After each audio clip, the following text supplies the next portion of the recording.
Welcome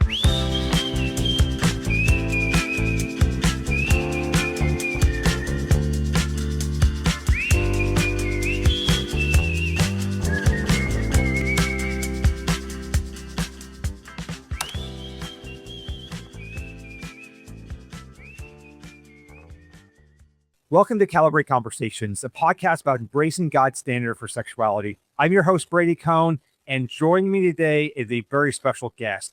Please welcome Rebecca Kiessling Herman. Rebecca, you live in Michigan. You are an attorney, you're an activist, and you are doing some great work.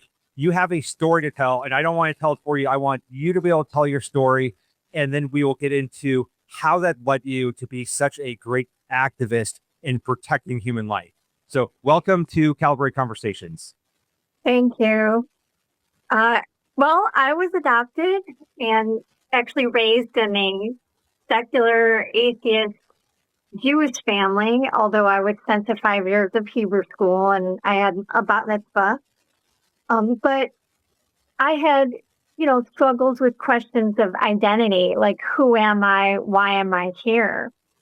And I wanted to meet my birth mother. I wanted to find my roots and where I fit into God's plan, if at all. So at 18, I petitioned for my non-identifying information. Because I was born before 1980, I couldn't just find out who my birth mother was. There was a long process, and I had to submit it to a central registry and wait to see if she did the same. And when I received my information, it had all kinds of details about her, lots and lots of details, but all it said for my biological father was that he was Caucasian and of large build. And of course, I thought that sounds like a police description. So I called my caseworker and asked her, was my mom raped? And she said, yeah, I didn't want to tell you. I was devastated. That definitely set me, spinning, trying to figure out what does this mean for my life? I knew what people said about abortion in cases of rape. I felt very much targeted and devalued by society. But I was still determined to meet my birth mother. I wanted to hear that there was a mistake, that maybe that this was not how I was conceived, and that she didn't want to abort me. But at 19, she wanted to meet me, sent me a beautiful letter. We had a wonderful reunion, but when I asked her about abortion, she told me that if abortion had been legal in Michigan at the time, that she would have aborted me. Wow. And then later, she shared with me that she actually went to 2 illegal abortions and I was almost killed. But the Michigan law protected me, and that's why she backed out. And so thankfully, that was about 3 years before Roe versus Wade. So that's when the law was still there to protect you. It was 4 years before Roe. It was January 69 when she sought to kill me. And I was born exactly 3.5 years to the date of Roe v. Wade. Before the date, I was born July 22nd, 1969. So how did you work through that as your, just with your identity and value and feeling valuable as a human and as a child of God, knowing the circumstances that you were conceived in and how society views that? Well, I would say that, my adoptive parents did not give me a foundation for dealing with this truth. And they were also very abusive. My dad broke my nose when I was in high school. Oh, wow.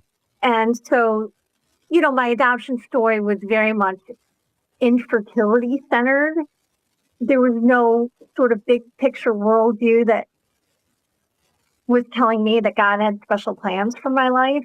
My takeaway was that I was there to meet my parents' infertility and make them feel whole. by having a family. Mm-hmm.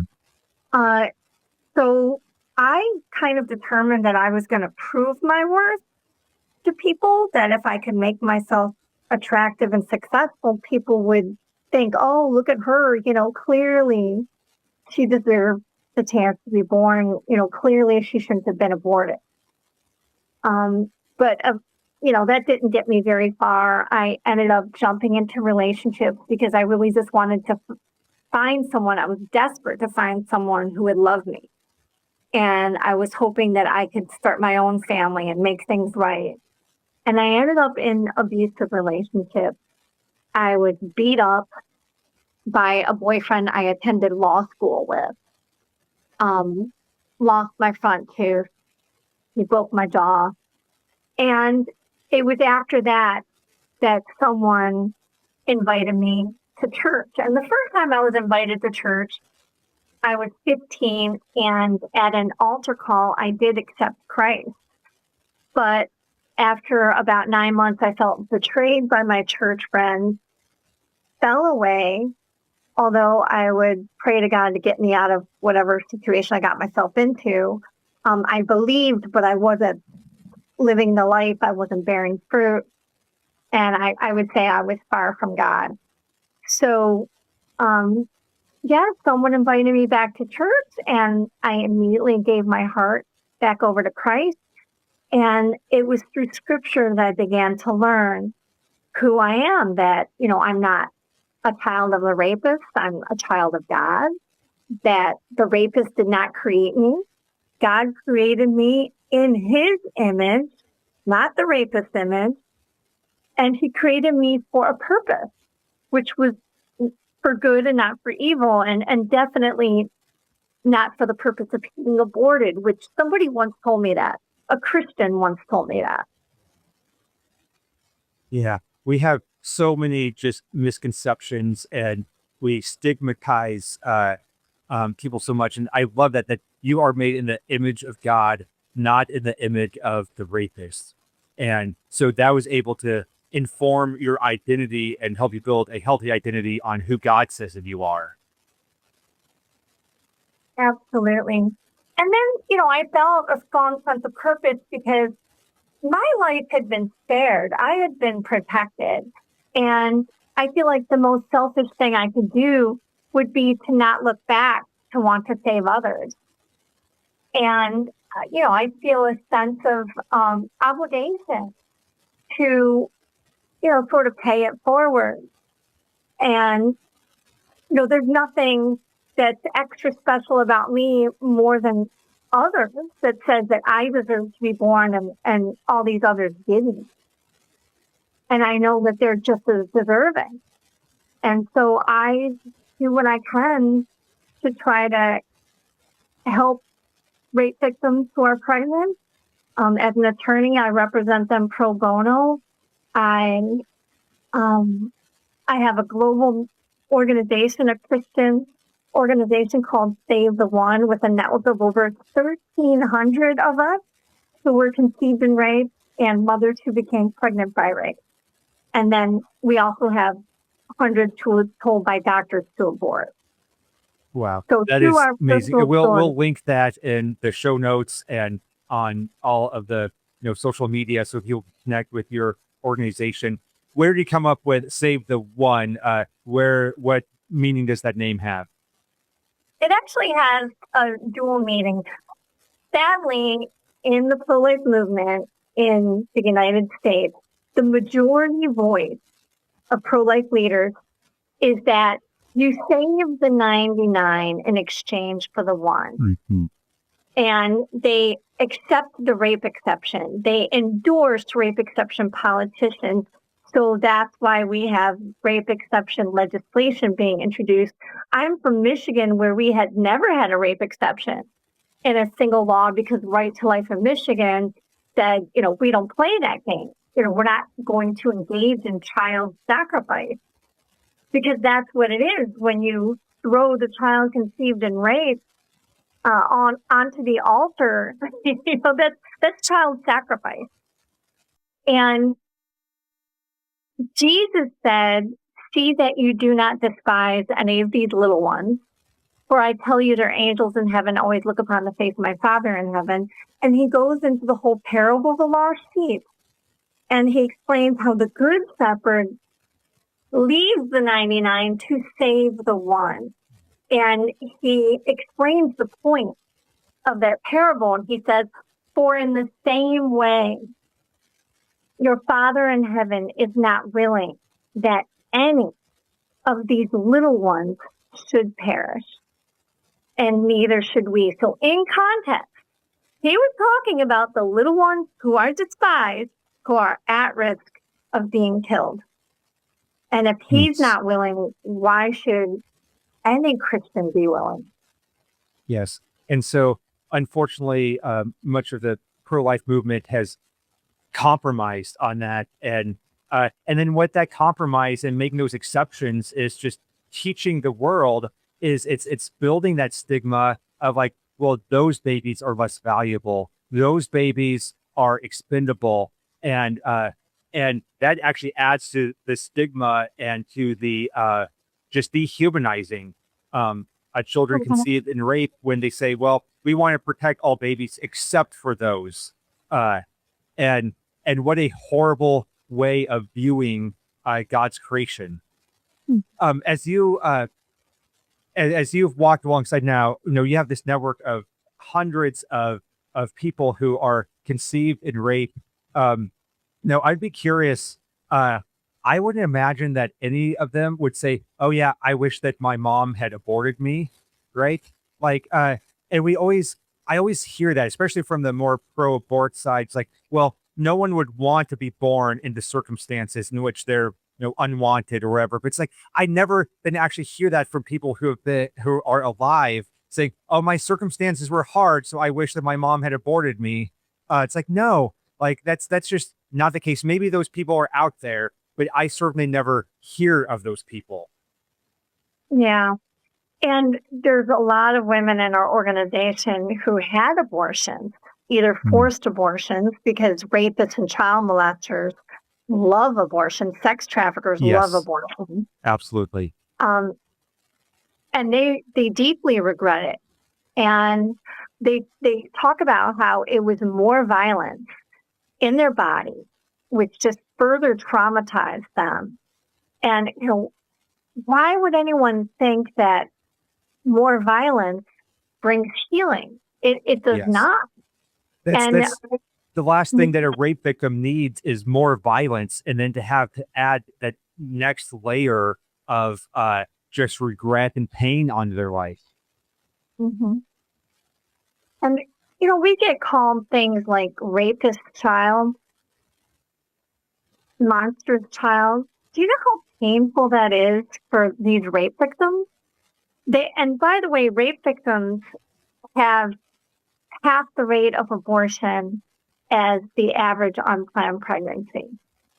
Oh, because, wow. again, they don't want more violence. And the adoption rate is 25% for rape victims. And for the average population, it's only 1% placed for adoption. And so they're mostly choosing adoption instead of abortion. And 50% more than 50% choose to parent.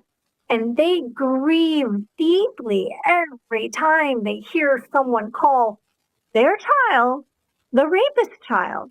Like, as if he should have parental rights, as if the child belongs to him after everything she's been through. You're going to insult her child and hurt her with those words? Yes. I'm the child of a rape victim, and most importantly, a child of God. Yes. So we have to change that narrative to give everyone equal protection under the law, but see everyone as equal as children of God, and not and that's what our laws have allowed. And unfortunately, many pro-lifers have allowed that and gone along with that, of perpetuating this narrative that those kids are unworthy and somehow different. That we need to continue to educate and sway people's hearts. And there's a couple of places in the Old Testament where it talks about that you're not to punish the child for the sins of the father, Yes, and that absolutely. each is to be punished for their own sin.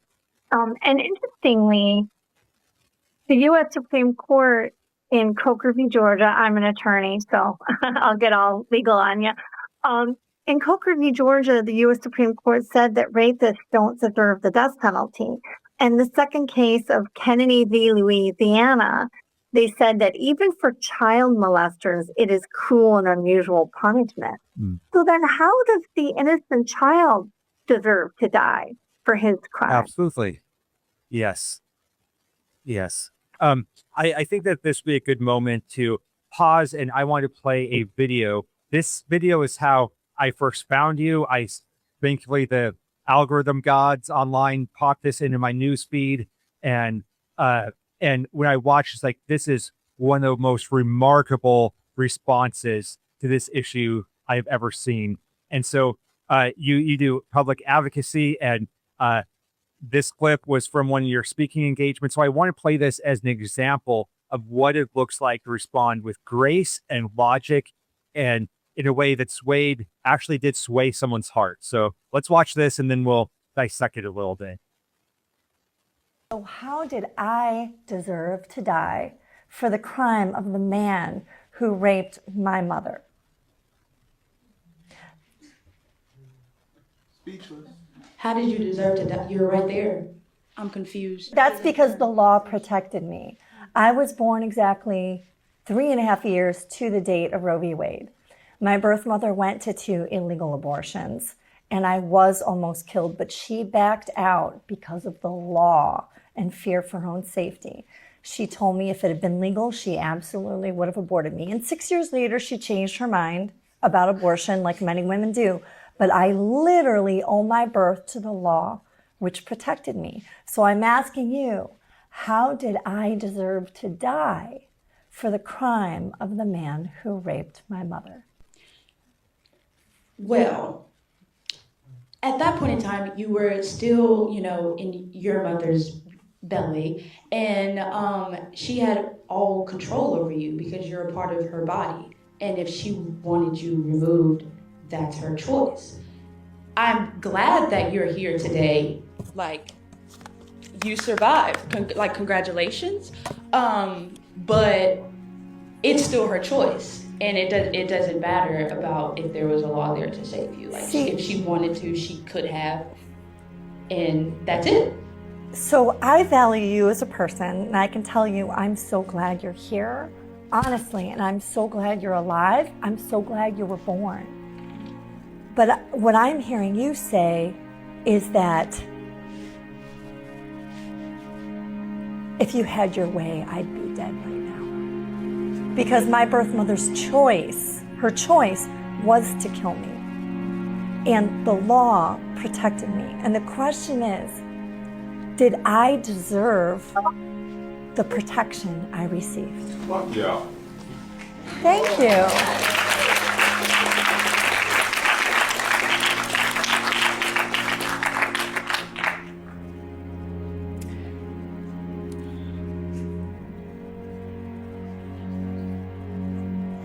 It's okay. You can take your time.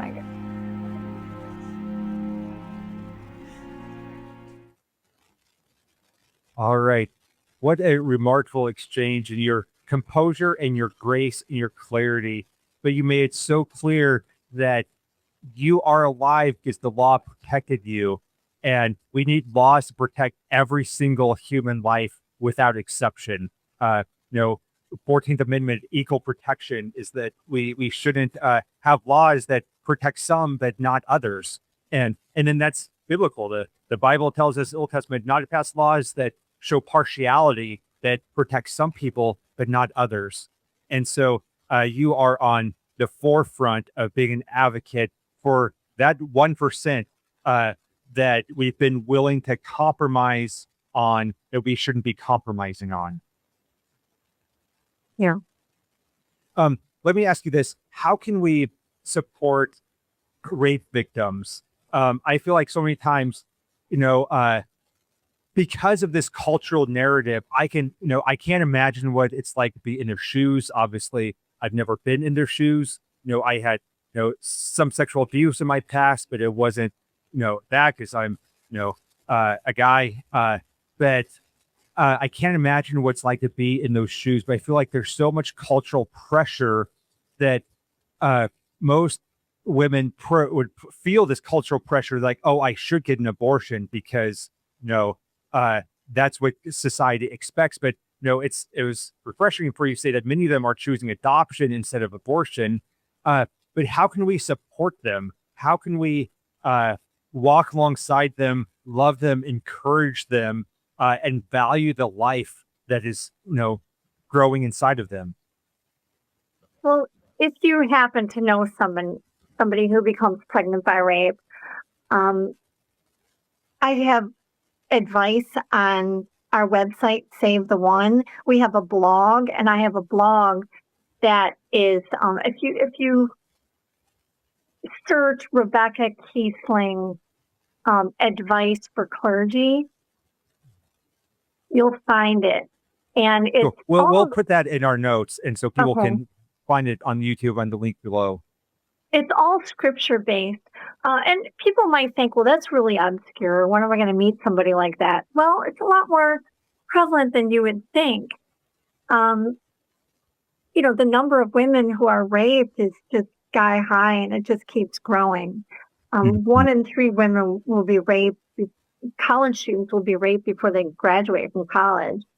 And 6% of rape victims become pregnant. Oh, wow. And like I said, studies show, 2 studies, only 15 to 25% abort, compared to over 50% of the rest of women abort Wow. in unplanned That is pregnancy. actually really shocking to me. And so that is really, really shocking. But I'm thankful that fewer of them are choosing it. I wish that they didn't have the choice at all. But I'm thankful that fewer of them are choosing abortion. But that we want to help them and support them, in whatever circumstances that they're in. And there's a book called I Never Called It Rape. And it interviewed a couple hundred women. And it explained how difficult it is for a rape victim to even say the R word, to acknowledge what had been done to her. And it's very common that they don't engage in self-care after being raped, and they vow never to tell another soul. And what the abortion does is it makes sure they never tell anybody. But when they are going through with the pregnancy, that's when they have to open up, and they're able to get the healing that they never would have otherwise received, because they would have just ate all that pain themselves with the second trauma of the abortion. And so if you actually know somebody who is pregnant by rape, first of all, affirm her that she matters, and that this child is like a little angel to keep her company during her time of healing. That's what many, many rape victims say. We have tons of blogs. We have over 300 blogs on Save the One, many of them written by rape victims who became pregnant. And the rainbow after the storm, there's the scripture verse, what man meant for evil, God can use for good. That's the story of Joseph.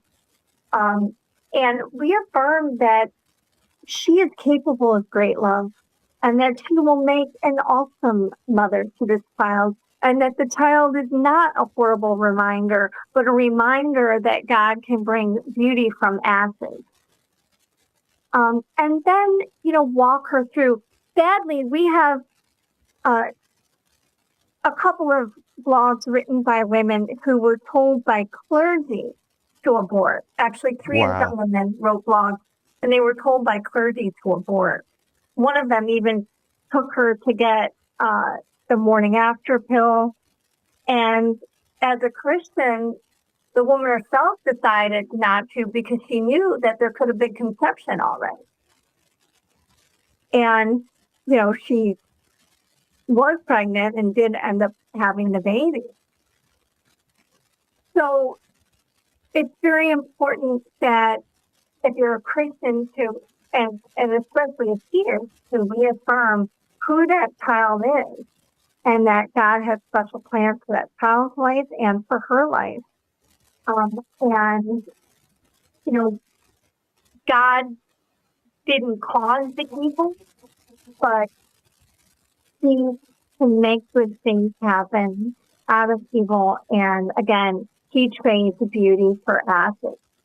And then I would say, just, be there for her, because she may have material needs. And if you know a single mom who, became pregnant by rape, be there, help out.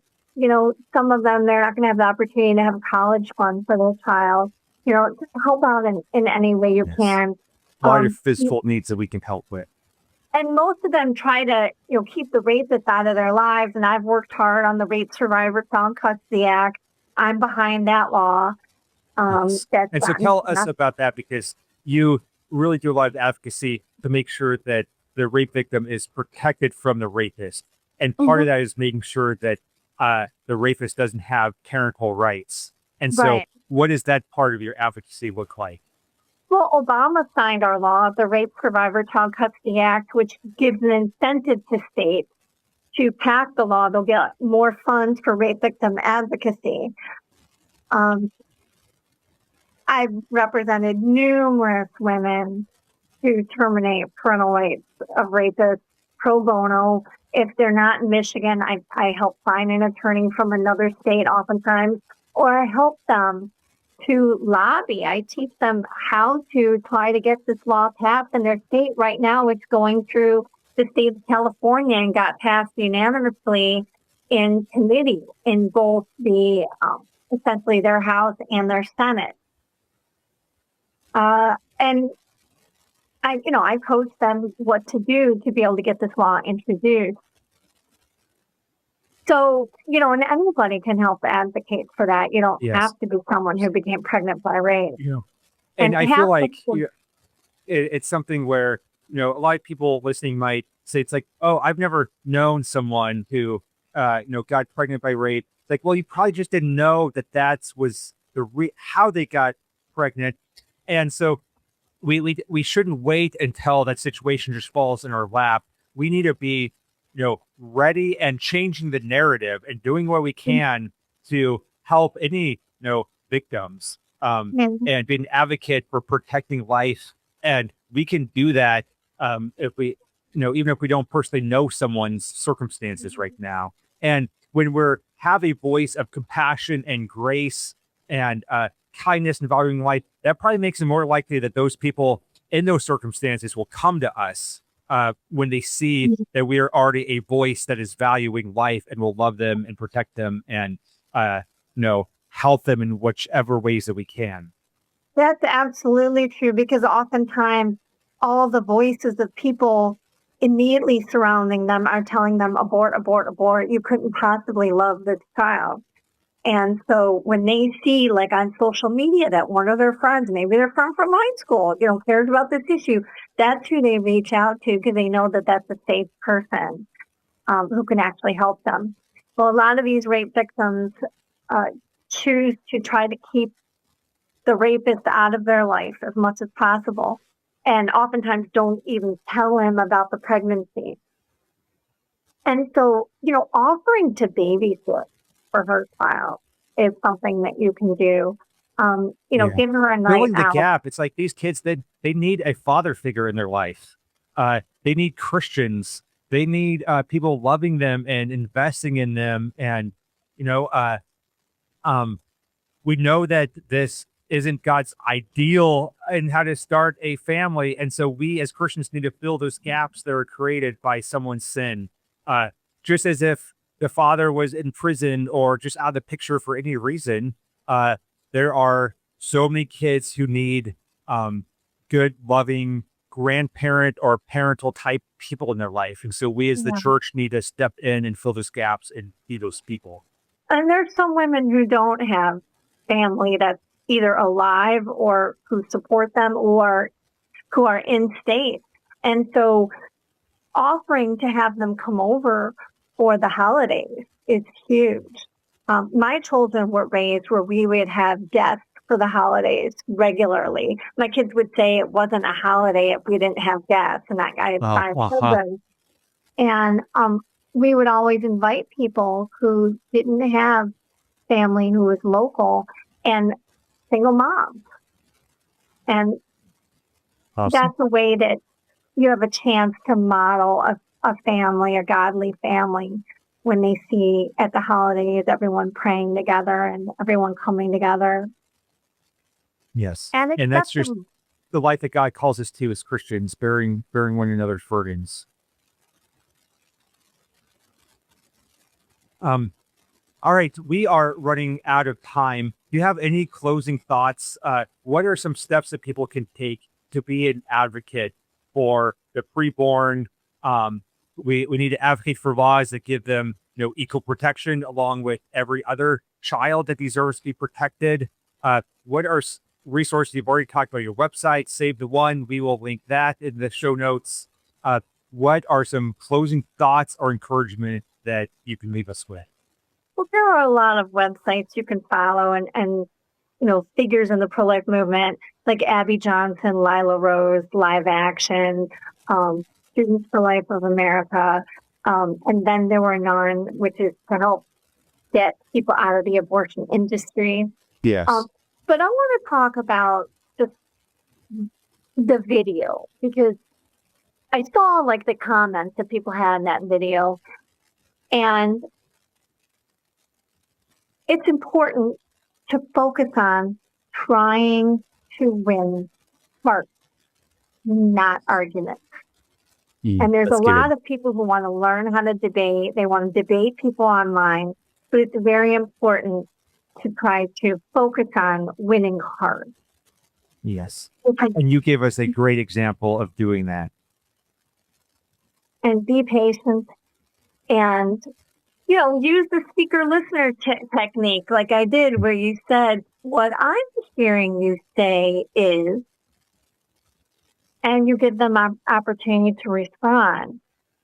And reflecting back what they're saying shows value to them. It demonstrates value to them. And that's one little thing that I do regularly that a lot of people have commented on is, whenever I hear that it's someone's birthday or see on Facebook it's their birthday, I'll tell them, happy birthday. I'm so glad you were born. And it's amazing how many people will say, thanks so much. Nobody's ever said that to me. Oh, wow. I get to hear that a lot because people know my story and they'll say it spontaneously. Oh my gosh, I'm so glad you were born. But everybody needs to hear that. And so it touches people when you say that, because that's what birthdays are for. It's celebrating the fact that you got to be born. And so that's one little thing that you can do regularly. Absolutely. That's awesome. So encourage people, love people well, seek to engage their hearts and sway their hearts. And you've done a wonderful job of providing an example of that. Thank you. All right. Well, Rebecca, thank you so much for joining us. And for everyone listening, I pray that you can get involved in protecting every single human life, not just protecting the 99, but actually going after the one. And so we need to be advocates of that. We need to give them equal protection under the law and use the law to protect them. But then we also love people. It's not one or the other. We love people. We sway their hearts. We advocate for laws that protect innocent human life.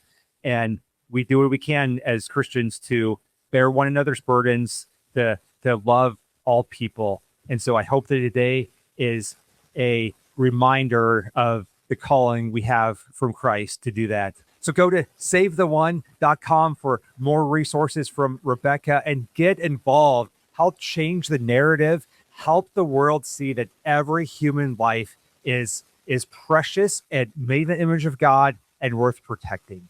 All right. Thank you for joining us. Make sure you share this video, hit the like button, leave a nice comment if you'd be so kind, and go to calibrateministries.com for more episodes and resources. Thank you.